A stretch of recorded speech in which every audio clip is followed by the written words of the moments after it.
Good morning to all. My name is Himanshu Srivastava. Today we'll read the poem The Road Not Taken by Robert Frost. Introduction to the poem. In the poem The Road Not Taken, the road symbolizes our life. The poet says that the path that we don't choose in our life is the road not taken. He describes his feelings about that choice that he had left in the past. The path which we have chosen decides our future, our destination. Means our present selection decides our future. The important message that the poet wants to give is that the choice that we make has an impact on our future, and if we make a wrong choice, we regret it but cannot go back on it. Means if we will do wrong choice, then there will not be any chance to return back. So we must be wise while making choices. Now, with the stanza wise explanation, the very first stanza tells that two roads diverge in a yellow yod, and sorry, I could not travel both. And be one traveler, long I stood, and looked down one as far as I could, to where it bent in the undergrowth. Here diverse means separated, forked. Yellow wood means forest with decomposing leaves. Undergrowth means dense growth of plants. Now here poet is telling that once he was walking down a road and then there was a diversion. There were two different paths and he had to choose one of them. The poet says that he was one person, he could travel on one road only. He had to choose one out of these two roads. Yellow wood means a forest with leaves which are wearing out and they have turned yellow in color. Means it was the season of autumn. It represents a world which is full of people, where people have been living for many years. They represent people who are older than the poet. The poet kept standing there and looked at the path very carefully, as far as he could see it. Before taking the path, he wanted to know how it was. Was it suitable for him or no? He was able to see the path still from where it curved, after which it was covered with trees and was hidden. It happens in our life also when we have choices. We have alternatives, but we have to choose only one out of them.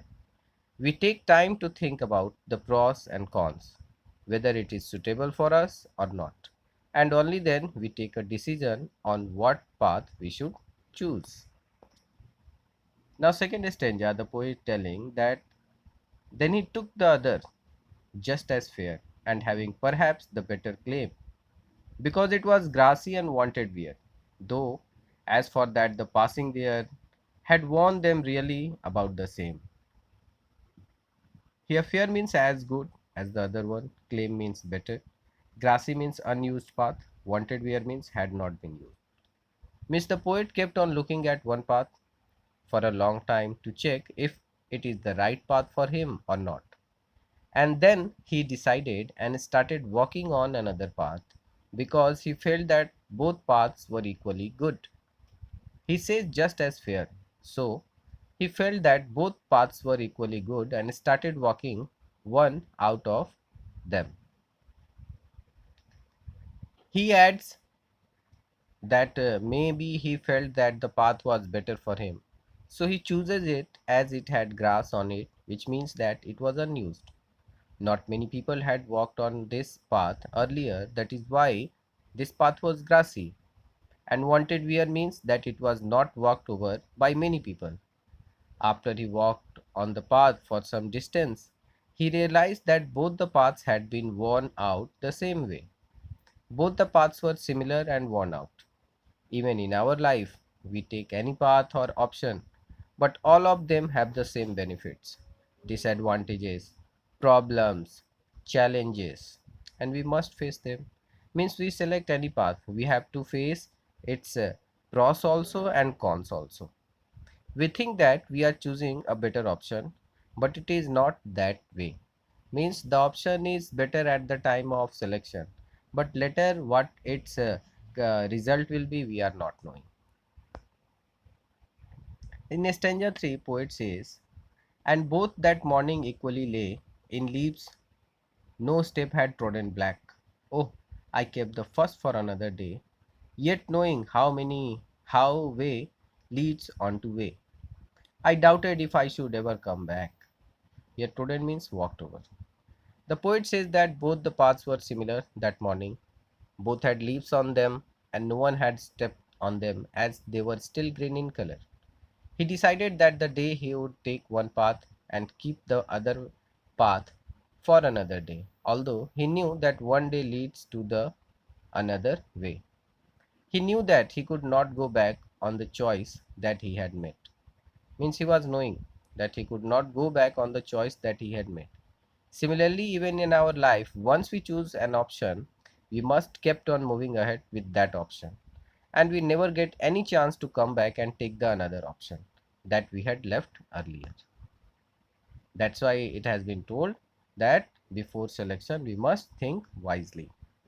Now in stanza 4, poet says, I shall be telling this with a sigh, somewhere ages and ages hence. Two roads diverge in a wood, and I took the one less traveled by, and that has made all the difference.